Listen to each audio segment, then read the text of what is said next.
Genesis 11. The Tower of Babel. Now the whole world had one language and a shared speech. As people moved eastward, they found a plain in the land of Shinar and settled there. They said to each other, "Come, let's make bricks and bake them thoroughly." They used brick instead of stone and tar for mortar. Then they said, "Come, let's build a city for ourselves with a tower that reaches the heavens, so that we may make a name for ourselves. Otherwise, we will be scattered across the earth." But the Lord came down to see the city and the tower that the people were building. The Lord said, "If as one people speaking the same language they have begun to do this, then nothing they plan will be impossible for them. Come, let us go down and confuse their language so they will not understand each other." So the Lord scattered them from there across the whole earth, and they stopped building the city. That is why it was called Babel, because there the Lord confused the language of the world. From there, the Lord scattered them over the face of the whole earth. From Shem to Abram. This is the account of Shem's family line. 2 years after the flood, when Shem was 100 years old, he became the father of Arphaxad. After becoming the father of Arphaxad, Shem lived 500 more years and had other sons and daughters. When Arphaxad was 35 years old, he became the father of Shelah. After becoming the father of Shelah, Arphaxad lived 403 more years and had other sons and daughters. When Shelah was 30 years old, he became the father of Eber.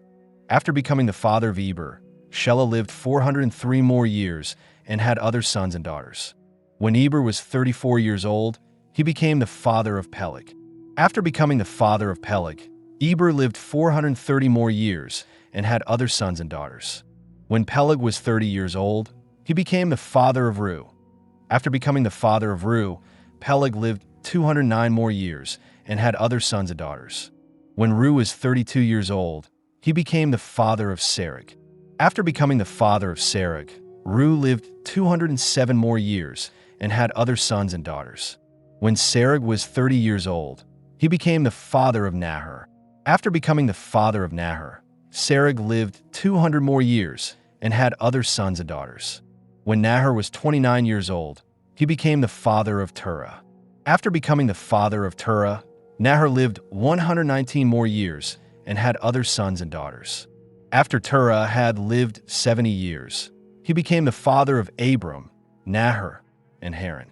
Abram's family. This is the account of Terah's family line. Terah became the father of Abram, Nahor, and Haran. Haran became the father of Lot. While his father Terah was still alive, Haran died in Ur of the Chaldeans, the land of his birth. Abram and Nahor both married. Abram's wife was named Sarai, and Nahor's wife was named Milcah. She was the daughter of Haran, the father of both Milcah and Iscah. But Sarai was unable to conceive and had no children. Terah took his son Abram, his grandson Lot, son of Haran, and his daughter-in-law Sarai, the wife of his son Abram.